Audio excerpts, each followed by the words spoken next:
Good day everyone, Mai is here, 6 na taon ng OFW dito sa Taiwan and welcome to my mini vlog.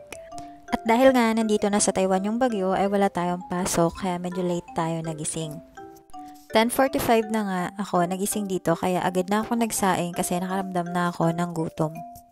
Dito sa Taoyuan, hindi gaano ramdam yung bagyo kasi hindi masyadong mahangin at hindi rin malakas yung ulan. Ewan ko lang sa ibang parte ng lugar dito sa Taiwan. Pagkatapos ko ngang magsaing ay agad ko na niligpit yung mga sinampay ko. Sa kusina talaga ako nagsasampay kaso nga lang kagabi nagluto ako ng dilis at ayoko naman na dumikit sa damit ko yung niluluto ko kaya nilipat ko siya dito sa loob tapos in-electric fanan ko na lang para matuyo agad. Ang sarap sanang partneran ng noodles, yung dilis na niluto ko kagabi. Kaso naalala ko, nakakaluto ko lang pala ng noodles kaya umiwas muna ako. Nagtimpla na lang ako ng mainit na kape at agad nang kumain kasi gutom na talaga. At dahil nga marami pa akong time, naisipan kong gawain ng cheesecake yung bunso naming kapatid. Nung November 4, yung birthday ng bunso naming kapatid, kaso nung time din na yun, dumating yung bagyong Tino sa Pilipinas kaya hindi siya nakaselebrate ng birthday niya. Kaya November 5 sila nag-celebrate at naghanap sila ng mabibilhan na cake kaso wala talaga silang mahanap. Kaya umiyak yung bunso naming kapatid kasi nga daw wala daw siyang cake. Kaya sabi ko pag may time ako, gagawan ko siya ng cake. Bago nga ako gumawa, dinouble check ko muna kung may signal na ba sila doon sa amin kasi hanggang ngayon wala pa talagang kuryente. Cheesecake yung naisipan kong gawin para sa bunso namin kasi meron na akong nakastock ng mga cream cheese dito tapos medyo madali lang itong gawin. Hindi siya kailangan ng mahabang oras para gawin. Agad na rin akong naligo habang pinapalamig ko yung ginawa ko para makatawag na din ako sa amin. Nilagyan ko na din ng Biscoff yung ginawa kong cheesecake para mas lalo siyang masarap at dinamihan ko na nga kasi marami akong na-order sa Shopee na Biscoff.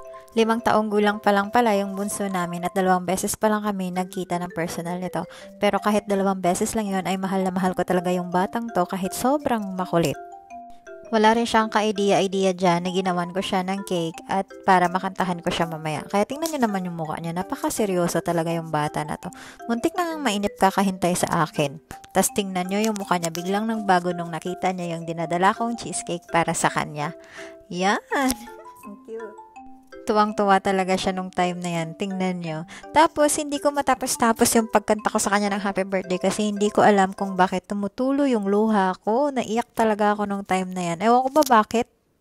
Nasa Taiwan na kasi ako nung pinagbubuntis ni mama yung bunso namin. Kaya 2 beses pa lang kami nagkita. Ang layo nga ng age gap namin. Pero okay lang. Parang anak ko na yung mga yan. Tinanong ko nga siya dyan kung alam niya ba yung number na nakalagay sa cheesecake. Ang tagal niyang nasagot, parang hindi niya alam kung ilang taon na siya. Nakakatuwa talaga yung batang to. Tapos sabi ko sa kanya, sige, blow mo na yung candle mo. Tapos binlow niya na din. Tapos sabi niya sa akin, thank you, Inday. I love you. Ang sweet. Pakinggan. Tapos hinanap si ate niya, Charmaine, kasi gusto niya rin daw magpa-thank you dahil binigyan siya at binilhan siya ng kandila. Kaya pumunta ako sa kwarto ni Nasami. Tapos pagdating ko din sa kwarto ni Nasami ay kinantahan din siya ng mga kaibigan ko kaya nahiya na siya. Ang cute talaga ng batang to. At pagkatapos ko ngang tumawag sa amin ay agad na rin namin kinain itong ginawa kong cheesecake. At dahil nandito na rin naman ako sa room ni Nasami, dito na lang din namin kinain. Hanggang dito na lang mga palangga. Maraming salamat. Halong kamo. Mwah!